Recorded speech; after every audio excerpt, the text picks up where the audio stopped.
Vous n'avez pas été précis sur ce point, Monsieur le Premier ministre. Les enfants doivent-ils aller à l'école obligatoire le 11 mai ou bien sur la base du volontariat, comme l'a dit votre ministre de l'Éducation nationale? Parce que ça, c'est anxiogène. Des millions de familles se sont dit « qu'est-ce que je dois faire? Qu'est-ce que je dois faire ?» Voilà ce que les gens viennent de vivre. Comment peut-on demander aux parents d'évaluer le risque d'exposer leurs enfants au danger? C'est odieux. Oui, c'est odieux. Ils ne savent que faire, les braves gens. Et surtout quand leur décision n'est pas libre. Parce qu'on leur dit qu'il faut maintenant retourner au travail. C'est d'ailleurs pour ça qu'on commence par les plus petits, parce qu'ils ne sont pas capables de se surveiller eux-mêmes, alors que les plus grands pourraient le faire. Le 11 mai, il faudra la participation de tous. Alors vous avez cité les élus locaux, vous pourriez aussi citer les individus, les Françaises et les Français. J'ai entendu M. Quatennens sur le volontariat. Moi, je vais vous dire, il se trouve que dans ma position à moi, je vais peut-être avoir le choix de renvoyer ou pas mes enfants à l'école. Si ça permet à des enfants en grande difficulté, pour des raisons de confinement, avec des parents qui ne peuvent pas s'en occuper parce qu'ils retournent travailler, avec des difficultés de suivi et de continuité scolaire, ça leur permet à eux d'aller à l'école.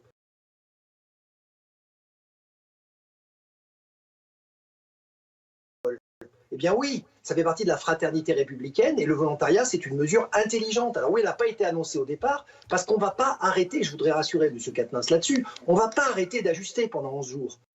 Nous estimons que le Parlement est une fois de plus piétiné, comme juste une chambre d'enregistrement des desiderata du seul président de la République, qui d'ailleurs, sur la décision du 11 mai, n'est pas en accord avec le Conseil scientifique qui s'est prononcé pour un retour des enfants à l'école au mois de septembre, comme le font certains de nos voisins européens, par exemple l'Italie.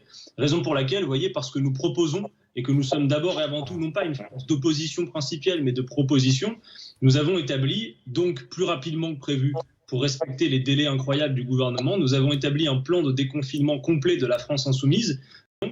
Plutôt que de poser une date arbitrairement, comme l'a fait Emmanuel Macron, en disant ce sera le 11 mai. Pourquoi? On le sait bien. Parce que reprise de la compétition économique à l'échelle internationale, avec des pays qui essayent de se faire la guerre sur qui va déconfiner le premier pour relancer la machine. Plutôt que de faire de la date un point de départ et de dire au gouvernement débrouillez-vous, la priorité c'est de planifier, d'organiser et de faire en sorte qu'on aboutisse à une... Monsieur Bonnel, sur cette date du 11 mai, effectivement, on n'a toujours pas compris pourquoi c'était le 11 mai, pourquoi c'était pas dès cette semaine, la semaine prochaine ou à la fin du mois de mai. Est-ce que vous avez des réponses?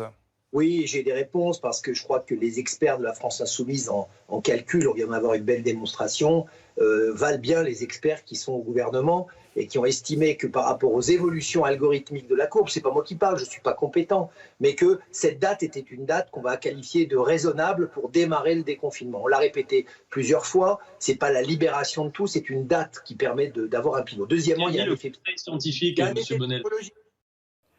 À présent, nous voici rendus, après une gestion calamiteuse, à une sortie hasardeuse. Nous avons alerté le 30 mars par une tribune collective de tous les parlementaires insoumis, vous disant il est temps de parler de déconfinement. Certains commentateurs, considérant le peuple français comme une assemblée bruyante de jeunes gens instables, disaient qu'il ne fallait pas prononcer le mot de peur que les gens ne viennent à en conclure qu'ils pouvaient tous sortir de chez eux et partir aller faire la fête, comme si ce peuple n'avait pas fait la démonstration au milieu de tous ces ordres et contre-ordres, au contraire d'une magnifique et terrible discipline dont il faut lui rendre tout l'hommage et toute la grâce, quand bien même tant de fois il aura été montré du doigt par ces mêmes commentateurs. Sortie hasardeuse, il faut planifier, planifier, et non pas croire que le libre marché, la libre motivation des individus va suffire à remplir les conditions qu'il faut remplir pour que ce 11 mai puisse être autre chose qu'une aventure. Le plan des Insoumis, nous l'avions préparé, Monsieur le Premier ministre, pour vous le soumettre et en parler avec vous.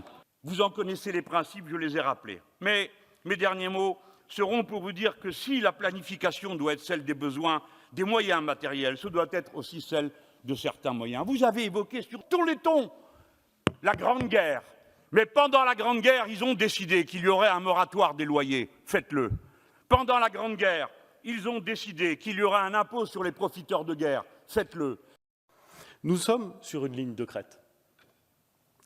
Franchement, mesdames et messieurs les députés, je préférais qu'on ne soit pas sur une ligne de crête. Ça fait longtemps que j'aimerais bien avoir des bonnes décisions à prendre. En ce moment, je choisis entre des mauvaises décisions.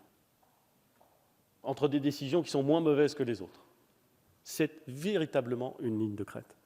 Et pour avancer sur une ligne de crête, il faut de la prudence. Mais il faut avancer. Je voudrais remercier les orateurs qui ont formulé des propositions. Certaines me paraissent pouvoir être prises en compte. Pour d'autres, j'avoue plus de doutes. Lorsque le président Mélenchon m'invite à la planification, toute la planification, je ne dis pas que c'est sans intérêt. Je ne suis pas sûr que ce soit le modèle tel que la majorité du pays, du reste, souhaite le construire. Mais j'entends la proposition. Voilà dans quel état d'esprit cette terrible crise a été abordée par ceux qui commandaient.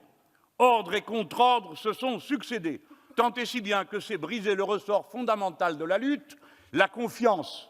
Car en démocratie, il n'y a pas de consentement à l'autorité sans confiance dans la légitimité des consignes qui sont données. Et cette confiance est morte.